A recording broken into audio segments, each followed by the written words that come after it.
Hello guys, இன்னைக்கு நம்ம என்ன பார்க்க போகிறோம்னா, நான் முன்னாடியே எஸ்ஜேபி வந்து அது சூப்பர் செம்பு எவால்யூஷன் வந்து மாஸ்டர் டைஸ்டோட பவர் கம்மின்னு நீங்கள் நினச்சிட்டு இருப்பீங்க.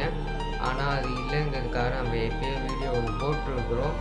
அது இன்னும் நம்பிக்கை இல்லாதவங்களுக்கு ஒரு சிம்பிள் லாஜிக் சொல்லணும்னா, வெஜிடா வியர் பண்ணிக்கிறது வந்து ஒரு சூட். அது வந்து ஒரு இருக்கிறதே அட்டாக்ஸ்லாம் மேனேஜ் பண்ணுற மாதிரி ஒரு பெரிய ஒரு லெவல் சூட். அதை தான் அவர் எப்போதுமே வியர் பண்ணிட்டுருப்பார். ஆனால் கோகு யூஸ் பண்ணிட்டுக்கு ஒரு ஜஸ்ட்டு ஒரு துணி. இப்போ நம்ம வந்து சூப்பர் செம்பு எவால்யூஷன் அப்போ வந்து பார்த்திங்கன்னா அது அப்படியே தான் இருக்கும். அது அட்டான்மெண்ட், அது ஃபைனல் எக்ஸ்போஷன்னு சொல்லுவாங்க. அப்போ யூஸ் பண்ணும்போது கிழிஞ்சிருக்கும். ஆனால் கோகுக்கு வந்து எம்ஏயாக மாறும்போது தான் அது கிழிஞ்சிருக்கும். சட்டையே அப்போ தான் கிழியும். ஆனால் வெஜிடாக்கு சூப்பர் செம்பு எவால்யூஷன் அட்டான்மெண்ட் ஃபைனல் எக்ஸ்போஷன் யூஸ் பண்ணும்போது அது கிழிஞ்சிருக்கும். அதனால் வெஜிடா எஸ்எஸ்ஜேபி ஃபார்ம் என்ன ரொம்ப பவர்ஃபுல். தேங்க்யூ காய்ஸ், சப்ஸ்கிரைப் பண்ணிடுங்க மறக்காமல்.